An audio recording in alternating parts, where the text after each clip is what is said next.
State police say they have had key pieces of evidence for more than 30 years. But recent advances helped them put the pieces together and identify a suspect in the murder of Anna Kane. She was a prostitute who was found dead in 1988. Now, all these years later, authorities say they're offering her family a bit of closure. October 23rd, 1988. A road crew working along the Ontelaunee Trail in Perry Township, Pennsylvania, spots something in the brush off the roadside. It's a woman, 26 years old, beaten, strangled with a length of baling twine, the kind you'd find in any barn or farm shed in Berks County. Her name was Anna Jean Kane. She had no ID visible at the scene. Investigators had to work backward just to learn who she was. Whoever did this didn't try to bury her, didn't try to hide the body deep in the woods. He left her in plain sight, along a road people drove every single day. That decision, to leave her exposed, almost displayed, would end up being the least disturbing thing about this case. Because 16 months later, the killer would do something far stranger. He would write a letter. But before we get to the letter, you need to understand who Anna Kane was. Because in true crime, it's easy to let the killer become the main character. We're not doing that here. Let's start with her. Jean Kane was 26 years old in October of 1988. She was from the Reading, Pennsylvania area. Some reporting places her specifically in Birdsboro, a small borough just outside the city. She was a mother. That's a detail worth sitting with for a second, because it's easy for true crime stories to reduce victims down to a single frozen image, the crime scene, the case file, the DNA profile. But Anna Kane was a person with a family before she became a decades-long police file. Here's what we can say for certain, based on what investigators and news outlets have confirmed. On the afternoon of October 23rd, 1988, Anna Kane ended up along Ontelaunee Trail Road, near Route 662 in Perry Township. She was beaten. She was strangled with baling twine, and her body was left along that roadside. What we don't have, and I want to be upfront about this, because a documentary like this one only works if we're honest about the gaps, is a clear, confirmed account of her final hours, where she was coming from, who she was with, what led her to that stretch of road. Police have never publicly laid out a minute-by-minute account of that day, at least not one that's been made public. One outlet's reporting has suggested she may have been engaged in sex work in the area at the time of her death, and that she was possibly working when she disappeared. I want to flag that clearly. That detail comes from a single source, and it hasn't been repeated or confirmed across the wider reporting on this case, so we're not going to treat it as established fact. We're going to treat it as one claim from one outlet that may or may not be accurate. What is confirmed from multiple police statements and news reports is this. Investigators collected evidence from the clothing Anna Kane was wearing when she died. And on that clothing, they found something that would end up being the single most important piece of evidence in this entire case, a DNA profile, male, unidentified, sitting in an evidence file with no name attached to it. In 1988, DNA technology existed, but it was primitive by today's standards. You could extract a profile. You often couldn't do much with it. There was no national database yet, no genetic genealogy, no way to take a profile like this and turn it into a name. So the case did what most cases without a suspect did in the late 80s. It slowed, then it stalled. Then, for the public, it went quiet. But behind the scenes, that DNA sample never went anywhere. It sat in evidence, waiting for technology to catch up to it. And in the meantime, something happened that would end up being just as important as the DNA itself. Let's be honest about what a homicide investigation looks like when there's no immediate suspect, no witness, and no confession. It looks like this one did for the first year and a half. Quiet, frustrating, and increasingly cold. Investigators had a body. They had a cause of death, strangulation. They had a weapon of convenience, baling twine, something that could have come from almost anywhere in a rural Pennsylvania county. And they had that unidentified male DNA profile pulled from Anna Kane's clothing. What they didn't have was a name to attach to any of it. Think about what that actually means for the people working this case. You know someone out there did this. You may even have his biological signature sitting in an evidence locker, and you still can't touch him. You can't question him. You can't put his face in the paper, because in 1988 and even in 1990, DNA on its own didn't point to a person. It could only confirm a match once you already had a suspect in hand, so the case sat. Weeks became months. Months became more than a year, and somewhere out there, whoever did this was walking around, going to work, living a normal life, at least on the surface, knowing exactly what he'd done, and knowing police had nothing on him. Here's a question worth sitting with, because it's one this documentary is going to keep circling back to: what does it do to a person to carry something like that silently for 16 months? For most killers who get away with it in the short term, the answer is simple. They stay quiet. They let the case go cold and never look back. That's the pattern. That's what happens in the vast majority of unsolved homicides that eventually do get solved decades later. Silence, until DNA technology finally catches up. But that's not what happened here. In February of 1990, the Reading Eagle, the local newspaper covering Berks County, ran a front-page story revisiting Anna Kane's unsolved murder. It was the kind of story local papers ran periodically back then, a plea to the public, a reminder that a young woman's killer was still out there, maybe a request for tips. And shortly after that story ran, the newspaper's mailroom received something nobody was expecting: a letter, anonymous, signed only as being from a concerned citizen. On the surface, that might not sound unusual. Newspapers get letters about crime stories all the time, from cranks, from armchair detectives, from people who think they saw something relevant. Most of them go nowhere. This one was different.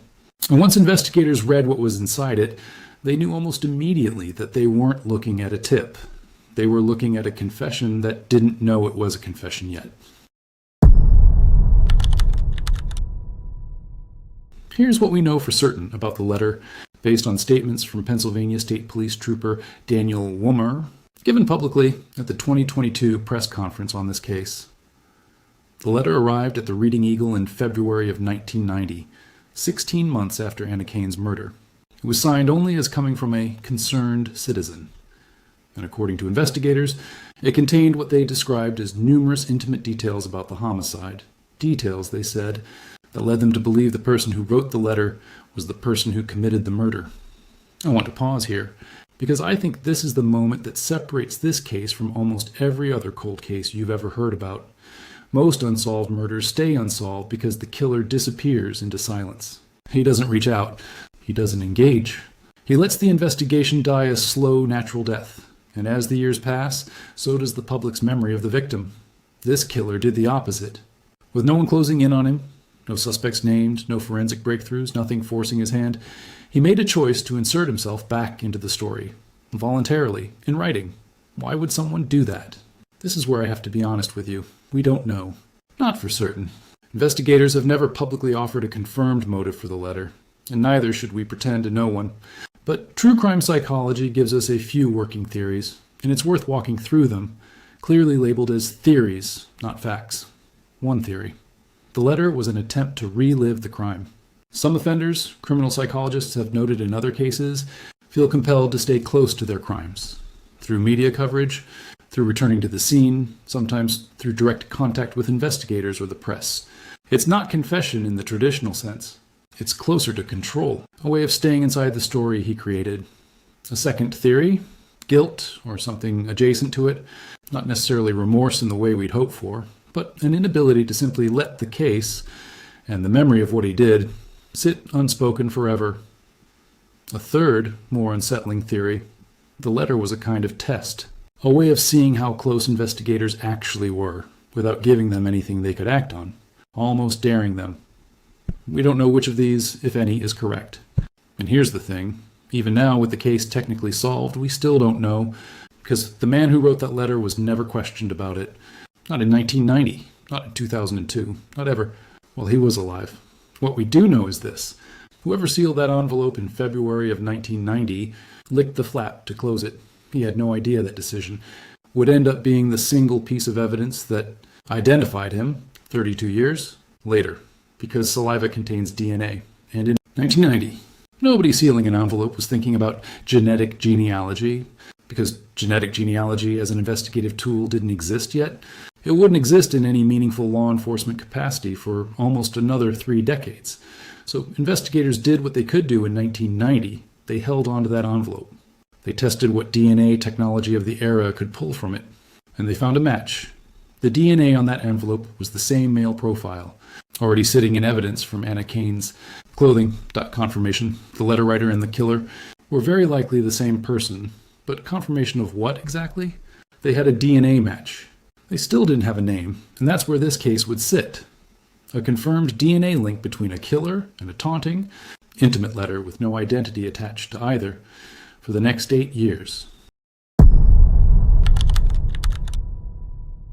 In 1998, something changed that should have cracked this case wide open. The FBI launched CODIS, the Combined DNA Index System. For the first time, there was a national database designed specifically to take unidentified DNA profiles from crime scenes and cross-reference them against profiles collected from convicted offenders across the country. It was, at the time, the most powerful tool law enforcement had ever had for solving cases exactly like this one. Investigators took the DNA profile from Anna Kane's case, the one pulled from her clothing, the one that matched the 1990 letter, and ran it through CODIS. Nothing, no match, no name. No hit. Sit with that for a second, because it's one of the most frustrating turns in this entire case. The system built specifically to catch killers like this one had absolutely nothing on him. Why? Because CODIS only works if the offender's DNA is already in the system, usually because he's been convicted of a qualifying crime and swabbed as a result. This man, whoever he was, had apparently never been convicted of anything that would have put his DNA on file. As far as the system was concerned, he didn't exist. So once again, the case went quiet. The most advanced DNA technology available in the late 90s had failed. And the evidence, the clothing, the envelope, all of it went back into storage. Here's what's almost unbearable about this part of the timeline. Looking back on it now, the answer wasn't in some future technology that hadn't been invented yet. The answer was already sitting in an evidence room, sealed in an envelope, in the form of saliva that had been there since 1990. CODIS simply wasn't built to find it, because CODIS compares profiles to other criminals, not to family trees.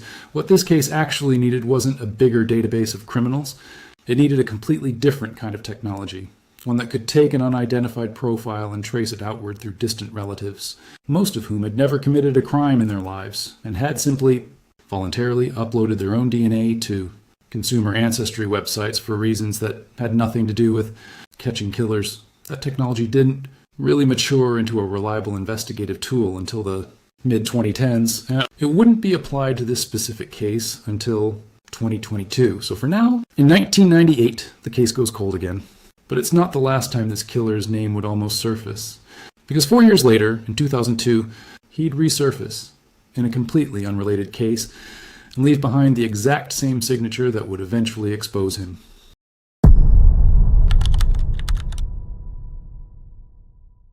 In 2002, 14 years after Anna Kane's murder, a man was arrested by Exeter Township Police, not for homicide, not for anything connected to Anna Kane, for harassment. According to investigators, the case involved letters mailed to a former business partner. Similar in nature, it would later turn out, to the letter sent to the Reading Eagle back in 1990. At the time, there was no reason for anyone investigating this harassment case to connect it to an unsolved murder from 14 years earlier in a different jurisdiction. Why would they? Nothing about a harassment complaint involving mailed letters to a business associate screams homicide cold case. The man was processed. The case moved through the system as a harassment matter. And life went on. Here's the detail that makes this moment almost unbearable in hindsight. That man's name was Scott Grimm. He had already killed Anna Kane 14 years earlier. If the DNA evidence that would later surface is accurate, he had already anonymously written to a newspaper about it 12 years earlier. And in 2002, he was standing in front of police again for something completely unrelated, leaving behind the exact same pattern of behavior. Written letters, mailed anonymously or semi-anonymously, to people connected to situations in his life. Nobody in that room in 2002 had any way of knowing they were looking at a man connected to an unsolved 1988 murder. There was no database flag, no shared case file, nothing linking a harassment complaint in Exeter Township to a homicide file in Perry Township. This is the kind of moment true crime cases are full of. Not a dramatic near-miss with sirens and chases, but a quiet, bureaucratic non-connection. 2 case files, sitting in 2 different systems, both containing pieces of the same man, never once crossing paths. It would take another 20 years, and a technology that didn't exist yet in 2002 to finally connect these dots. But when investigators finally did solve this case in 2022, that 2002 harassment file wouldn't just be a footnote. It would become a third confirmed match, a third piece of physical evidence tying one man to two separate cases, 12 years apart. Through the same behavior, letters sealed with saliva, mailed to people he had no reason to think would ever be tested for DNA. 3 data points. One man, 22 years apart, and he had no idea any of them would ever be compared side by side. Now we get to 2022, the year everything changed. By this point, Anna Kane had been dead for 34 years. Her case had outlived an entire generation of investigators. The original DNA profile from her clothing was still sitting in evidence. The 1990 letters envelope was still there. The 2002 harassment letters, too. 3 pieces of physical evidence, all confirmed years earlier to share the same unidentified male DNA profile. And still, after all that time, no name. What changed wasn't the evidence. It was the technology available to interpret it.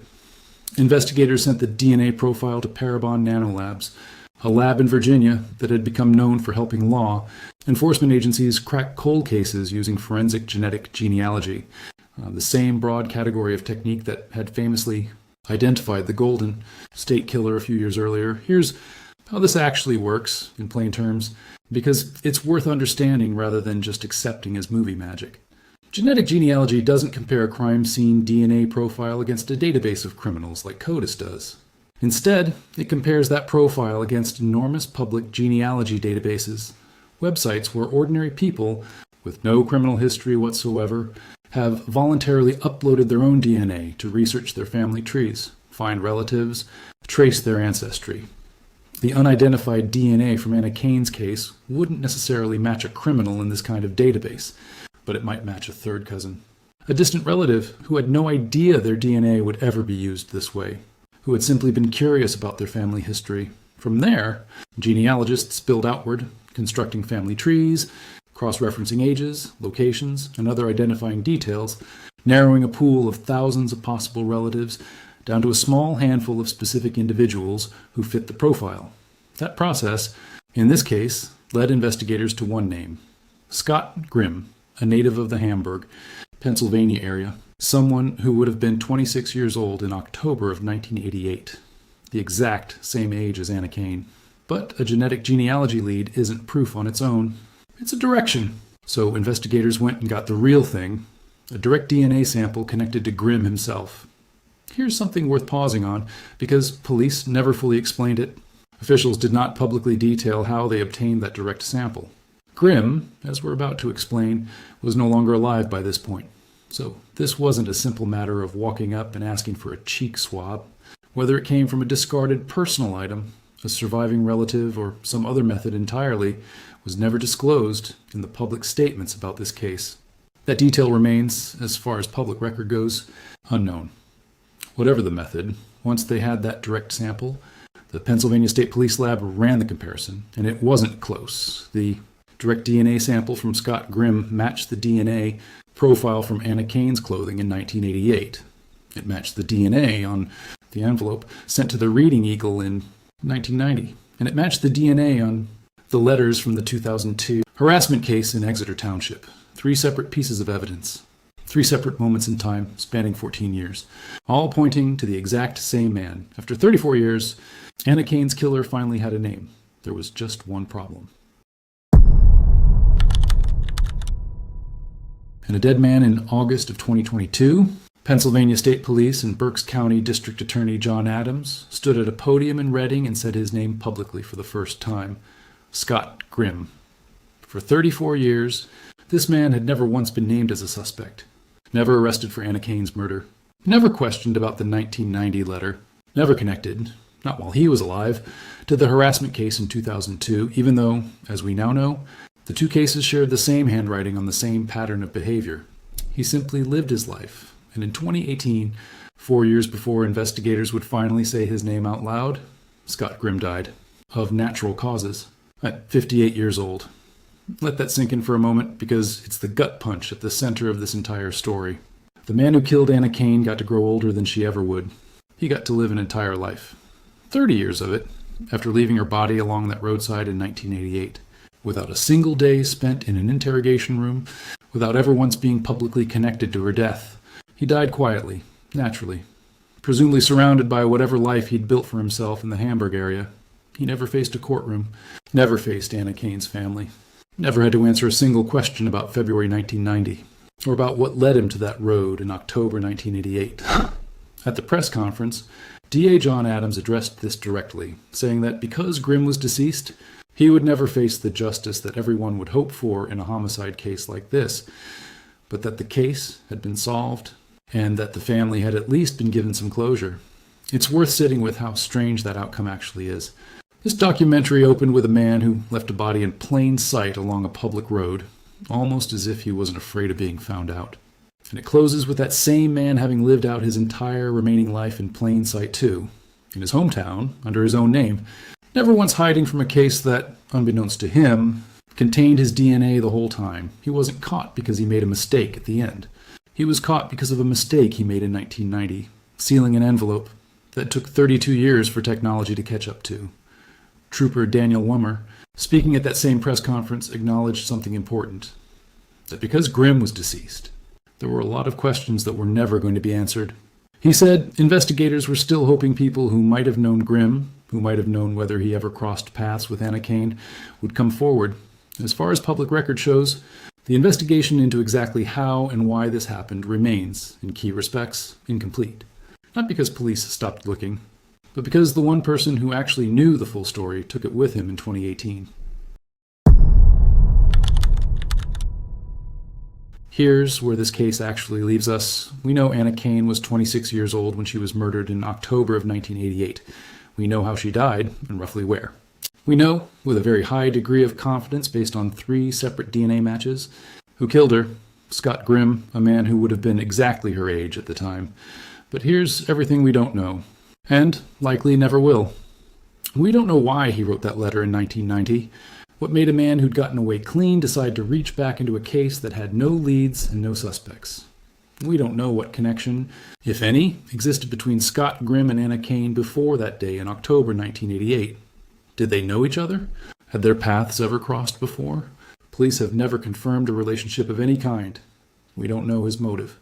Not officially, not on record. We don't even know with any public certainty exactly how investigators obtained the direct DNA sample that finally confirmed his identity. What we're left with is a name, a DNA match, and a man who's no longer here to answer for any of it. Anna Kane's case is officially solved, but solved and answered aren't always the same thing.